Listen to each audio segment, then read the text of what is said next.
I believe this particular case here of this gentleman is so important. I want to run through it uninterrupted. Let's start with the article first yesterday and the name that popped up and how you really need to pay attention to this guy because he's managed to. Here's the radar picture. Here's this guy.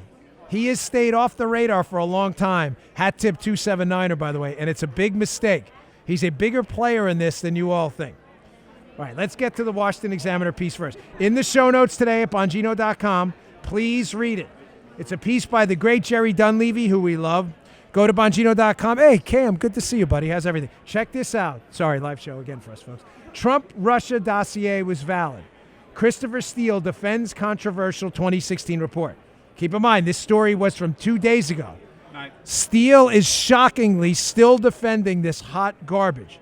Now, you may say, is Steele the name you were talking about? No, of course not. Steele's name resurfaces all the time. Let's go to takeaway number one from the piece, just so I can set this up for you. So, he says, Arthur Snell, managing director for Steele's company. So this guy is one of Steele's cohorts here. He manages Steele's company, Orbis Business Intelligence, penned a letter to the editor titled, Trump-Russia dossier was valid. Now, that's hilarious. We have to say no more, but he's still defending the garbage dossier. It was published in the UK Sunday Times. It was in response to another article last month about a newly released analysis by a British author who goes by the pen name Nigel West, who concluded, listen to this, that is a strong possibility all of Steele's material has been fabricated. Where's my gavel? Ding, ding, ding. Yes, ladies and gentlemen, I believe strongly this stuff was a hoax from the start. So Steele comes back through his surrogates himself saying, it wasn't fabricated, this dossier is real. He goes on, Steele and his company, Orbis Intelligence, firmly reject this, Snell said. We stand by the integrity and the quality of our work, which is hilarious because nobody else actually does that. It's just Steele who cashed his check. Now, Steele's not the name. I'm not unnecessarily teasing this. I've got to set this up so you understand the gravity of who this person is and how he keeps weaving and snaking his way into the scandal. Takeaway number two from the Washington Examiner piece. You ladies and gentlemen, remember the name Anthony Ferrante. Now, some of you regular listeners, the Judy Skinners of the world are probably like, even Joe's a little confused by this one. You probably remember that name, but you got to be a Bongino Show diehard to pull this one. I mentioned this guy a long time ago. Shockingly, here he is again in the Washington Examiner piece just 2 days ago. Anthony Ferrante, who worked as a cybersecurity advisor on the National Security Council, you mean where all the anti-Trump leaks are coming from? That's not even possible. So he worked as a cybersecurity advisor on the National Security Council, and he left the White House in April of 2017, joining a company called FTI Consulting. Oh, stay tuned, it gets better. Anthony Ferrante was hired by BuzzFeed. BuzzFeed? You mean the company that leaked the dossier? Crazy how that happens, those guys. You know, he's hired by BuzzFeed, and the firm was paid $4.1 million to try and corroborate the claims about Trump's ties to Russia in Steele's research. Wow, this is really bizarre. How does this keep happening? So we've got this guy. Just set this up. Steele comes out now. Steele's under attack because his hoax document has been exposed. You look confused, Joe. As the audience ombudsman, I'm a little concerned. So Steele fires back and says, hey, 2 days ago, my hoax dossier was real. And he gets his surrogates to go out and try to back him up, except the fact they can't prove anything in the dossier actually happened. And one of these surrogates who magically reappears to defend the dossier we know is a hoax is a former FBI agent by the name of Anthony Ferrante who magically reappears. So let's go through Anthony Ferrante and let's keep in mind the question. What's the question? You can avoid an assertion, ladies and gentlemen, the best political advice I ever got. You can never avoid a question. So let me ask you the question. Why is Anthony Ferrante, former FBI agent, so desperate to defend the dossier? Well, that's what I'm here for, to answer that question for you.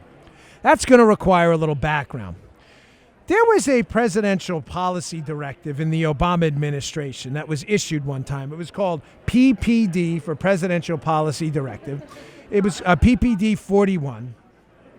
And it was conveniently issued in July, if you want to put that up on the screen, July of 2016. Here it is right here. Again, hat tip 279er here. Presidential Policy Directive 41, United States Cyber Incident Coordination. What is the role of Department of Defense? Now, if we read what PPD 41 under the Obama administration was, it had to deal with a cyber intrusion because they were so worried, Joe, it says it right here, about the recent breach of the Democratic National Committee email system allegedly by the Russians. Now, notice the date on this initiative, Obama's Presidential Policy Directive 41, July 26, 2016. Oh, this is going to get good, folks. So on July 26th, at the height of the anti-Trump Spygate conspiracy, just 5 days later, they're going to open up a case, the FBI, to spy on Trump. The Obama administration needs a front, to put this simple for you. All right. They need a front to get the media to pick up a story about these Russians and how they're going to be colluding with the Trump incoming potential Trump administration and Trump campaign. So Obama puts out this presidential directive. Hey, we're so concerned, air quotes here, about the Russians and their hack of the DNC, which they still can't prove to this day. I'm going to put out this policy directive 41. What am I getting at here? I believe PPD 41 is basically a glorified press release for the Obama administration to tee up for the media that they're going to accuse in just days the Trump administration of colluding with the Russians. Please, referee Joe, Paula, does that make sense? Yes, it does. Paula is shit. Don, you got me? All right, that's 3. Don's giving me a thumbs up. This is nothing more than a press release by Obama to tee up the media that the Russian collusion hoax is coming. Now, pay attention to the dates. July 26th, 2016. Well, what else happens on July 26, 2016? What a gem this is. Self-praise stinks, but not in this case. Remember the Steele dossier, which they're now defending? Ferrante? You'd be like, where'd Ferrante go? Oh, we're still about Ferrante. Yeah. So Ferrante appears in the news defending the dossier still, even though we know it's a hoax. Here is a memo from the dossier, which is a compilation of dated memos. And what does it talk about? The Russians attempting to cyber infiltrate the United States. Joe, sounds like the press release from the Obama administration that's teeing up the press, telling them we're about to accuse the Trump campaign of colluding with the Russians. Now, ladies and gentlemen in the audience, what are the chances? 1 in a million, Don? Are the chances they're 1 in a billion that the date of this dossier is, in fact, July 26, 2016? 1 in a trillion. There's no way that's possible. Holy, can I say that on the air? No, I can't. No. Joe, look at this. Now, you're looking at the bottom, you're probably saying that's 2050. That's a typo. That's a typo in the report. This report is dated July 26, 2016. We know it's a typo because on page 1 it clearly says 2016. And the information is about 2016. July 26, 2016, Christopher Steele and Obama are both putting out their notifications to the FBI, who already has this. Don't believe the hype. They're saying they didn't get it till September. That's a lie. They're already, here's it, Joe, golf, Tina, okay, hold up. Here it is, folks. Teeing them up. Here we go. They're sitting. Putt, there we go. Sink that baby. Obama's teeing you up with this PPD 41. And Steele, they're laughing. Don's laughing too. What's that? Oh, okay, sorry. We missed you. You might have missed my head on the video there as I teed up there, but it's worth you looking at on YouTube. Ladies and gentlemen, what the hell are the chances of Christopher Steele producing a dossier on July 26th saying the Russians are trying to break into the United States in a cyber intrusion, and all of a sudden Obama, same freaking day, releases PPD 41 saying, hey, this Russia threat to our cyber thing is real, ladies and gentlemen. We got to get on this now. They're hacking into the DNC. The chances are a big fat donut. This is a coincidence. Zero. Zilcho nada. Folks, you need to share this everywhere. You may say, what happened? You haven't summed it up yet. Oh, we're getting there. So now we know, backtrack a little, tell them what you're going to tell them, and then tell them what you told them, right?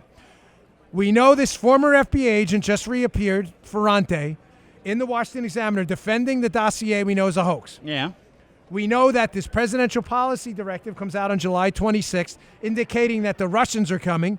Obama's warning to the media. We know Christopher Steele, who's dealing with the media and the FBI, on the same day magically says the same thing. Keep those dates in mind.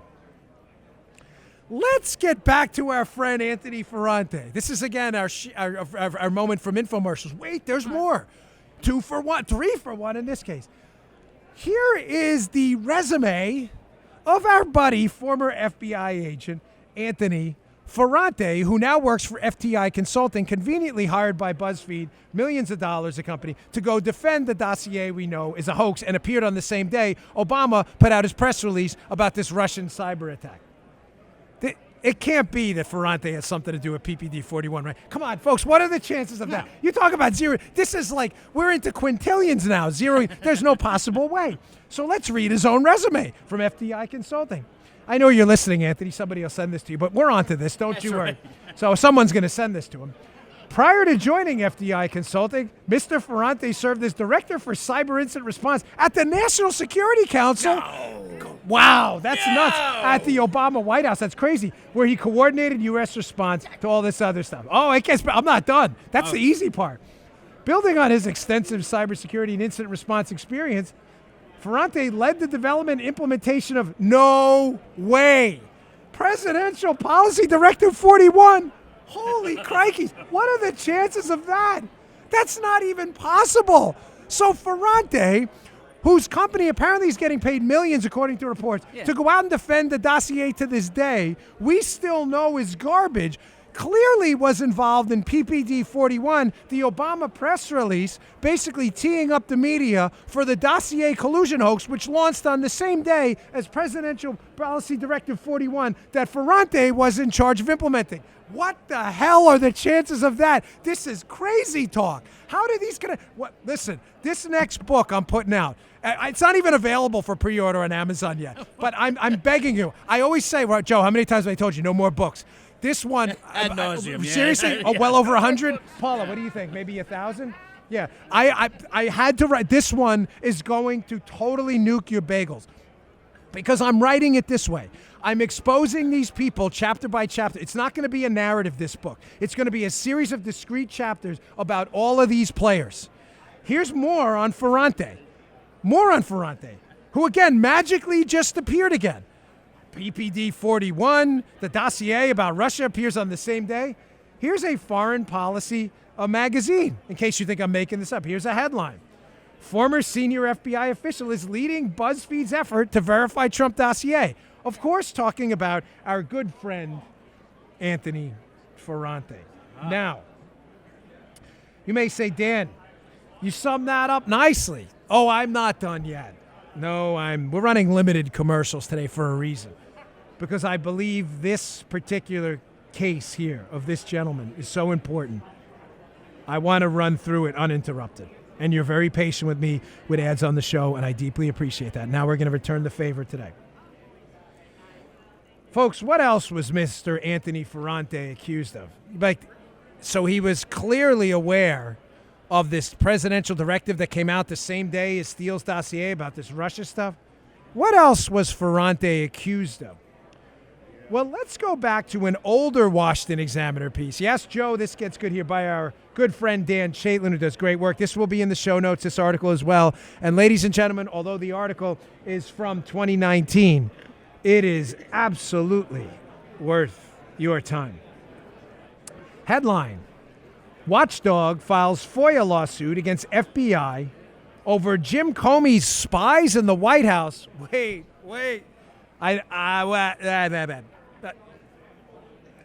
Spot. So Jim Comey had spies in the White House?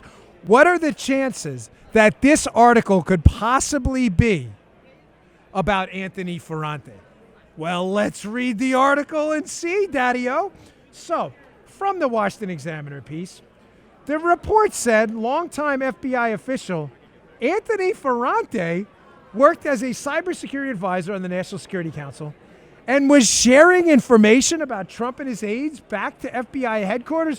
Oh my gosh, how unethical would that be? Oh, God. Ferrante, who after leaving the government joined business advising firm FTI Consultant, was hired by BuzzFeed to verify the dossier, but now may be tied to an investigation into alleged surveillance abuses by the Department of Justice and FBI being conducted by IG Horowitz.